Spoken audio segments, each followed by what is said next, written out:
পশ্চিমবঙ্গে এসআইআর ট্রাইব্যুনালে প্রথম মামলার শুনানির নিষ্পত্তি হলো। কংগ্রেস প্রার্থী মহতাব শেখকে বৈধ ভোটার হিসেবে ঘোষণা করলেন বিচারপতি।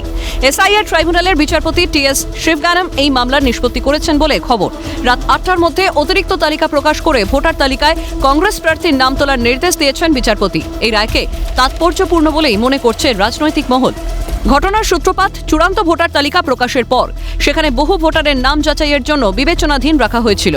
সেই তালিকায় ছিলেন কংগ্রেস প্রার্থী মহতাব শেখ। নাম বিচারাধীন থাকায় মনোনয়নে অংশ নিতে পারেননি তিনি।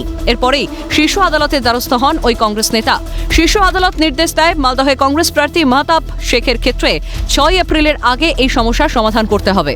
সুপ্রিম নির্দেশ মতো অবসরপ্রাপ্ত প্রধান বিচারপতি টিএস শিবগানম রবিবার নিজের বাড়িতে শুনানি করেন। হাজির ছিলেন মেহতাব। সেখানে নিষ্পত্তি তার পাসপোর্ট ছিল। পরে মনোনয়নে বাধা রইল না মেহতাবের। ট্রাইব্যুনালের রায়কে স্বাগত জানিয়েছেন আইনজীবী ফিরদৌস শামীম।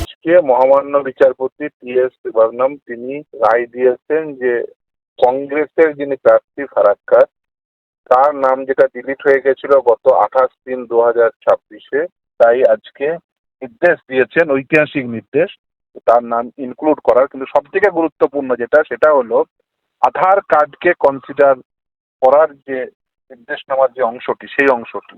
তার কারণ সুপ্রিম কোর্টের একটি নির্দেশকে কোট করে মহামান্য বিচারপতি টিএস শিবগানমের ট্রাইব্যুনাল আজকে এই ইলেকশন ট্রাইব্যুনাল নির্দেশ দিলেন মহতাব শেখের নামকে ইনক্লুড করতে। যদিও এই ব্যক্তির সমস্ত কিছু রয়েছে, তার পাসপোর্ট রয়েছে, তার ড্রাইভিং লাইসেন্স রয়েছে, তার ভোটার কার্ড রয়েছে, তার আধার কার্ড রয়েছে, 2002 সালের লিস্টে তার নাম রয়েছে, পঞ্চায়েত হোক, বিধানসভা হোক, লোকসভা হোক, তিনি একজন প্রতিষ্ঠিত ব্যবসায়ী। কিন্তু কি কারণে নাম লিখতে হয়েছিল সেই নাম ডিলিট হওয়ার কারণ কোথাও উল্লেখ ছিল না।